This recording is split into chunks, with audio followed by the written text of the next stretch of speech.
Suman TV ప్రేక్షకులకి నమస్తే. అయితే ఈరోజు నేను ఒక వెరీ ఇంపార్టెంట్ టాపిక్ గురించి నేను గెస్ట్ మాట్లాడబోతున్నా, నేను మాట్లాడబోతున్నా. సో యాప్టిట్యూడ్ అనే పదాన్ని ఈ మధ్య బాగా వింటున్నాను నేనైతే.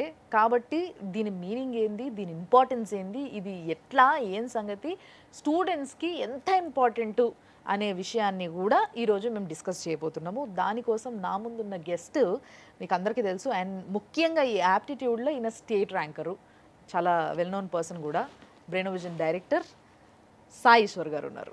నమస్తే అండి. నమస్తే. సో సార్, నిజంగా ఫస్ట్ ఈ స్టేట్ ర్యాంకర్లో ముందు కూర్చొని మాట్లాడాలంటే నాకు పరిశాంత్ సార్. నేను స్టేట్ ర్యాంకర్ కాదు, మినిమం స్కూల్ ర్యాంకర్ కూడా కాదు. చదివితే ఎవరికైనా వస్తుందండి ర్యాంక్. సో వాట్ ఎవర్, మీరు మాత్రం చాలా క్లియర్గా చెప్తారు కాబట్టి let me know in this way. నిజంగా ఫస్ట్ ఈ రోజులలో పిల్లలకి ఉద్యోగాల కోసం ఫస్ట్ ఏం చేయాలి, వాళ్ళకి ఆప్షన్ ఏంది, అసలు డిగ్రీ తర్వాత ఏం చేయాలి అనే ఒక కన్ఫ్యూజన్లు ఉంటారు. ప్రతిసారి ఇదే ఉంటుంది సార్, 10th తర్వాత ఏం చేయాలి, ఇంటర్ తర్వాత ఏం చేయాలి, డిగ్రీ తర్వాత జాబ్ రాకపోతే ఏం చేయాలి, ఇదే తలకాయ నొప్పి. సో ఏం చేయాలని మీరు అంటారు? జనరల్గా గ్రాడ్యుయేషన్ తర్వాత 3 ఆప్షన్స్ అండి. ఒకటి హైయర్ స్టడీస్కి వెళ్ళొచ్చు, లైక్ ఎంఎస్, ఎంటెక్, ఎంబీఏ లాంటివి, లేదా జాబ్ చేయొచ్చు. జాబ్ అనేది గవర్నమెంట్ జాబ్ అవనివ్వండి, ఐటీ జాబ్ అవనివ్వండి, కోర్ జాబ్ అవనివ్వండి, లేదా బిజినెస్ చేయొచ్చు. నా హైయర్ స్టడీస్కి వెళ్ళాలి అంటే ఎంబీఏ వెళ్ళాలనుకోండి, 90% ఆఫ్ ది ఎంబీఏ ఎగ్జామ్స్లోని క్వాంట్, రీజనింగ్, వర్బలే ఉంటాయి. It's called aptitude. ఓకే, లేదు ఒక జాబ్ చేయాలనుకోండి, 4 point selection criteria. First will be a written test on aptitude, second will be a technical round, third will be assessment of communication skills, last is an interview. దీంట్లో కూడా aptitude ఉంటుంది. Business చేయాలంటే ఎంత invest చేయాలి, ఎంత raw material కొనాలి, ఎంతమందిని recruit చేసుకోవాలి, వాళ్ళకి ఎంత శాలరీస్ ఇవ్వచ్చు, ఇలా ప్రతి దానికి ఒక లెక్క ఉంటుందండి. So all these you will need the same skills again, మళ్ళీ యాప్టిట్యూడ్ స్కిల్స్ ఉండాలి. So every endeavour that they have after the graduation ఖచ్చితంగా ఇది ఇంపార్టెంటే. సో ఖచ్చితంగా ఇది ఇంపార్టెంట్ అని అయితే చెప్తున్నారు, కానీ నిజంగా నాలంటే కొందరు ఉంటారు, స్టిల్ దే డోంట్ అండర్స్టాండ్ ఏంది aptitude, what is the meaning of aptitude. Firstly అసలు ఏంది ఇది, దాంట్లో ఎలాంటి ఆపర్చునిటీస్ ఉంటాయి, దాన్ని నేర్చుకోవడం వల్ల మాకు వచ్చేది ఏంది అనేది. సో దీనికి మీరు చెప్పేది ఏంది? యాప్టిట్యూడ్ ఈజ్ థింకింగ్ క్యాపబిలిటీస్ అండి. అంటే getting your intelligence to the next level. దాంట్లో quantitative aptitude, logical reasoning and verbal ability ఉంటాయి. ఈ 3 నా ఎందుకు ఇవి అంత ఇంపార్టెంట్ అంటే, జనరల్గా when you face with a problem, ఒక ప్రాబ్లం ఉన్నప్పుడు దాన్ని సాల్వ్ చేయడానికి చాలా పద్ధతులు ఉంటాయండి. ఫర్ ఎగ్జాంపుల్, మీరు జాబ్ చేస్తున్నారు, మీ పైన సుపీరియర్ మీరు ఎంత వర్క్ చేసినా మీరు వర్క్ చేయట్లేదు, క్వాలిటీగా లేదు వర్క్ అని కంప్లైంట్ చేస్తున్నారు. That is a problem. దానికి సొల్యూషన్స్ ఏముంటాయి? You can go complaint to a senior manager, లేదు ఈయన దగ్గరికి వెళ్ళి మీ ప్రాబ్లం ఏంటి, నా వల్ల ఏంటి, నేను ఏం చేస్తే రెక్టిఫై అవుద్ది అని మాడుకోవచ్చు, లేదా ఆయనతో గొడవ పెట్టుకోవచ్చు. ఇలా చాలా ఆప్షన్స్ ఉన్నాయి. నా రీజనింగ్ స్కిల్స్ బాగా ఉంటే ఇలాంటి ఆప్షన్స్ ఎక్కువ ఉంటాయండి ప్రాబ్లమ్స్కి. నా quant is all about calculations. So quant helps you in decision making. ఇన్ని ఆప్షన్స్లో which is the best one. So advantage ఎక్కువ ఉండి డిసడ్వాంటేజ్ తక్కువ ఉండే ఆప్షన్ ఏంటి అనేది హెల్ప్ చేస్తుంది క్వాంట్. ఈ స్కిల్స్ అంత ఇంపార్టెంట్ కాబట్టి ప్రతి ఎండీవర్లోనూ ఇదే క్వశ్చన్స్ అడుగుతున్నారు. వాళ్ళు 4 సంవత్సరాలు 3 సంవత్సరాలు గ్రాడ్యుయేషన్ చేస్తున్నారు ఒక సబ్జెక్ట్లో. ఆ సబ్జెక్ట్లో క్వశ్చన్స్ అడగకుండా యాప్టిట్యూడ్ నుంచే క్వశ్చన్స్ అడగడానికి కారణం ఇదే. Because this helps them think, this helps them take a decision. So when ever this a problem, this helps them understand that how to solve the problem అనేది. సో అందుకే important అండి. అయితే ఇది చాలా ఇంపార్టెంట్ అన్న విషయం అయితే ఇప్పుడు అర్థమవుతుంది మీరు చెప్తుంటే. బట్ స్టూడెంట్స్ ప్రిపేర్ అవ్వడం ఎట్లా దీనికి అనేది స్టిల్ ఒక క్వశ్చన్ ఉండిపోయింది నా లోపల. ఎట్లా యాప్టిట్యూడ్కి ఎట్లా ప్రిపేర్ అవ్వాలంటారు? Now most of the colleges are offering programmes అండి, క్యాంపస్ రిక్రూట్మెంట్ ట్రైనింగ్ అని చెప్పి ప్రోగ్రామ్స్ ఇస్తారు. But due to the time limitation, వాళ్ళకి అకాడమిక్స్ అవ్వాలి, ఈ ప్రోగ్రామ్ అవ్వాలి, ఒక ఫాస్ట్ పేస్లో జరుగుతుంది. కొన్ని కాలేజెస్ అసలు ట్రైనింగ్ ఇవ్వవు. So students what they have to do is ample time, ఒక 120 గంటలైనా సరే ఇది నేర్చుకోవడానికి పడుతుంది. అండ్ నేర్చుకున్న తర్వాత దాన్ని ప్రాక్టీస్ చేయడానికి ఇంకొక 120 hours పడుతుందండి. So it's all about how they put in time. So అంత టైం ఎఫర్ట్ వాళ్ళు పెట్టగలిగితే, when you learn a topic, ఒక టాపిక్ నేర్చుకున్న తర్వాత వాటిలో క్వశ్చన్స్ ప్రాక్టీస్ చేసి సాల్వ్ చేసుకుంటారు. సాల్వ్ చేసిన తర్వాత కొన్ని క్వశ్చన్స్కి ఆన్సర్స్ రావు. రాని క్వశ్చన్స్కి ఆన్సర్, కరెక్ట్ ఆన్సర్ ఏంటి, దాన్ని ఎలా సాల్వ్ చేయాలి అనేది నేర్చుకోవాలి. అయితే సార్లు ఉంటే సార్లను అడగచ్చు, లేదా internet is very helpful for these. So అందులో నేర్చుకోవచ్చు. This is how they learn. ఒక గైడింగ్ ఫోర్స్తో ఒక డైరెక్షన్ పెట్టుకొని ఒక టాపిక్ తర్వాత ఒక టాపిక్ నేర్చుకుంటూ వెళ్తే I think they have ample opportunities అండి. సో కంప్లీట్గా ఇదంతా నేర్చుకోవడానికి ఇంచుమించు ఎంత టైం పడుతుండొచ్చు అంటారు? అంటే మనకి some people don't have much time after degree, ఎల్లనో ఒక దాంట్లోకి వెళ్ళిపోవాలి, ఎక్కువ గ్యాప్ వచ్చేస్తే ఈ గ్యాప్ ఏం చేసినావు అని అడుగుతారన్న ఒక పరిశాన్ కూడా ఉంటుంది అలా లోపల మళ్ళీ. సో దీనికి మీరు ఏం చెప్తారు? జనరల్గా గ్రాడ్యుయేషన్ గ్రాడ్యుయేషన్ చేస్తున్నప్పుడే గ్రాడ్యుయేషన్ అయిపోతుంది, డిగ్రీ కానీ బీటెక్ కానీ అయిపోతుంది అన్నదానికి ఒక 1 year ముందు నుంచి స్టార్ట్ చేసేయాలండి ప్రిపరేషన్. ఎందుకంటే ఒక వారంలో 7 days ఇంటూ 24 hours చేసుకుంటే 168 hours. అలా 168 hours వారం అంతా చదివిన దానికంటే రోజుకి గంట చొప్పున 3 నెలలు చదివితే 90 గంటలు. దాని ఎఫిషియన్సీ ఎక్కువ ఉంటుందండి. Because you should not pressurise the mind. దానికి స్లోగా నేర్పించాలి.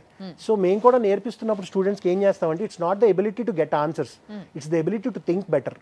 సో ఇంకా మంచిగా ఆలోచించడం, బికాజ్ అదే దాని concept. The roots of aptitude is to get your intelligence to the next level. So బాగా ఆలోచించడం అనేది నేర్పించాలి. ప్రతి పని వాళ్ళు చేసే ప్రతి పనిలో, డ్రైవింగ్ చేసినా, ఏదైనా ఒక డెసిషన్ తీసుకున్నా, నెక్స్ట్ ఏం చేయాలి అని డెసిషన్ తీసుకోవాలన్నా, ప్రతి దానికి these aptitude skills will help them take a better decision. ఎందుకంటే దూర ఆలోచన పెరుగుతుందండి. ఓకే, నెక్స్ట్ మన లైఫ్ ఇలా ఉండాలి, మన గోల్ ఇది, ఆ గోల్ రీచ్ అవ్వాలంటే ఇంటర్మీడియట్ స్టెప్స్లో మనం ఏం చేయాలి, everything is inculcated. It will change your lifestyle అనమాట. ఓకే, సో మరి ఇదంతా చెప్పగలుగుతున్న మీ దగ్గరికి మేము వచ్చి ట్రైన్ అవ్వాలనుకుంటున్నాం ఇప్పుడు. So how will the brain of vision train people? అంటే జనాలను ఎట్లా ట్రైన్ చేస్తుంది అండ్ ఎట్లా హెల్ప్ఫుల్ మీకు? అసలు మేము ఎందుకు రావాలి సార్ మీ దగ్గరికి? మా దగ్గర బ్రెయినోవిజన్లోనే ఆప్టిట్యూడ్ కోర్స్ ఎలా ఉంటుందంటే we formulate from the basics. 7th, 8th, 9th, 10th and కొంచెం ఇంటర్మీడియట్ నుంచి మ్యాథమెటిక్సే ఉంటుందండి. వాటి నుంచి జనరల్ బేసిక్ ఇంటెలిజెన్స్తో ఉన్న క్వశ్చన్సే ఉంటాయి.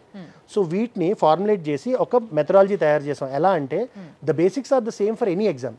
ఫర్ ఎగ్జాంపుల్ మనం ఒక ఐసెట్ లాంటి ఎగ్జామ్, దానికన్నా కొద్ది టఫ్ ఉన్న బ్యాంక్ ఎగ్జామ్స్, ఇంకా టఫ్ ఉన్న గ్రూప్స్, దానికన్నా టఫ్ ఉన్న సివిల్ సర్వీసెస్, ఇలా లెవెల్ ఆఫ్ ఎగ్జామ్స్ ఎంత ఇంకా టఫ్ ఉన్న క్యాట్, ఇలా లెవెల్ ఆఫ్ డిఫికల్టీ పెరుగుతున్న కొద్దీ క్వశ్చన్స్ తాలూకు డిఫికల్టీ పెరుగుతుంది తప్ప the base is always the same. So ఆ బేస్ మీద ఎక్కువ ఫోకస్ చేసి మేము బాగా నేర్పిస్తాం. సో టాపిక్ ఎప్పుడైతే understanding of the basic concept బాగా అర్థం అవుద్దో దాని మీద మీరు ఎంత టఫ్ క్వశ్చన్ ఇచ్చినా కూడా you can solve it easily. It's same as the difference between EAMCET and IIT అండి. ఎంసెట్లో ఏముంటుంది, ఒక ఆబ్జెక్ట్ ఆఫ్ మాస్ 30 grams ఇంత ఫోర్స్తో ఇసురుతున్నాం, ఎంత దూరం పడుతుంది అంటారు.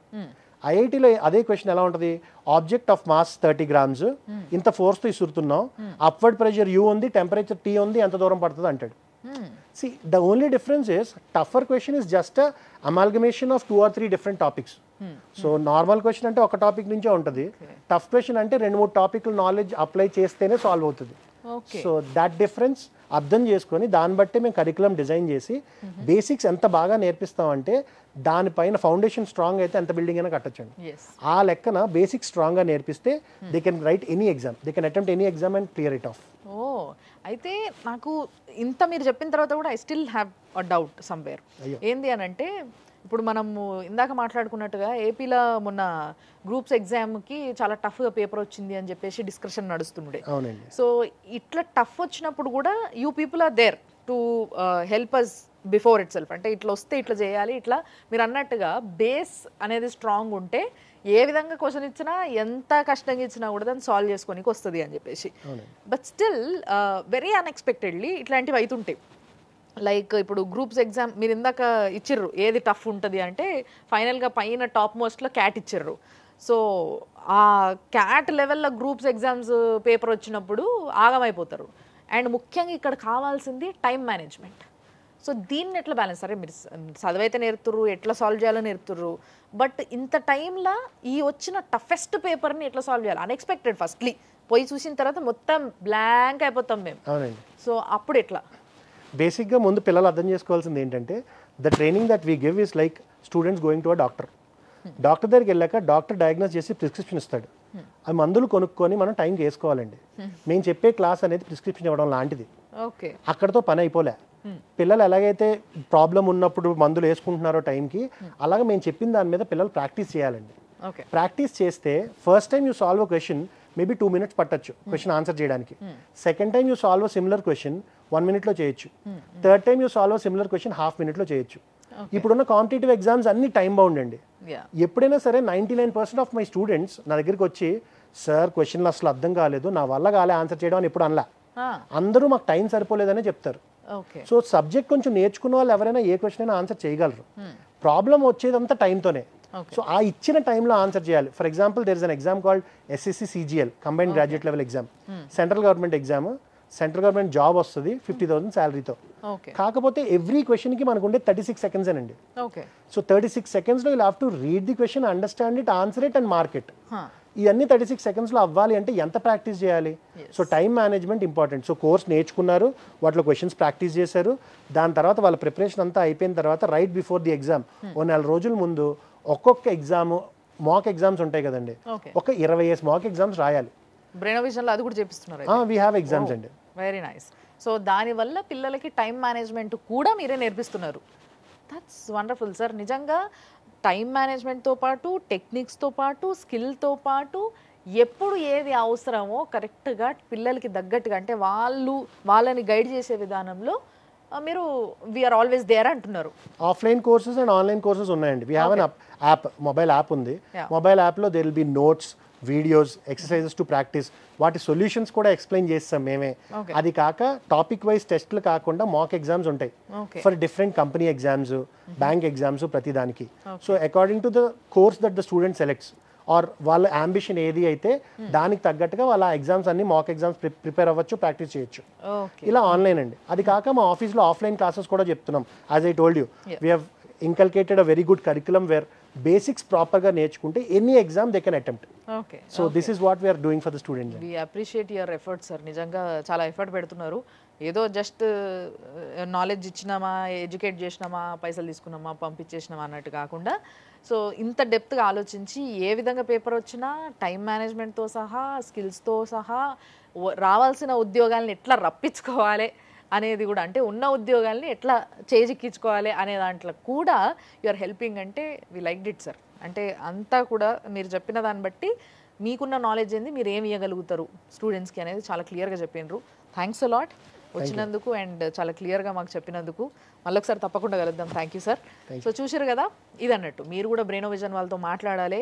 ముందు ఇంకొన్ని డౌట్స్ ఉన్నాయి, ఏమన్నా అడగాలి. మా పిల్లల గురించి అడిగి మేము పోయి తర్వాత జాయిన్ అవుతాం, మాదాపూర్ మాకు దూరం అవుతుంది అని అనుకుంటున్నారు కదా. సో స్క్రీన్ పైన కనిపిస్తున్న నెంబర్స్కి ఫోన్ చేయండి, డైరెక్ట్గా వాళ్ళే మాట్లాడతారు. సో మాట్లాడిన తర్వాత మీరు డెసిషన్ తీసుకోవచ్చు. చూస్తూనే ఉండండి సుమన్ టీవీ.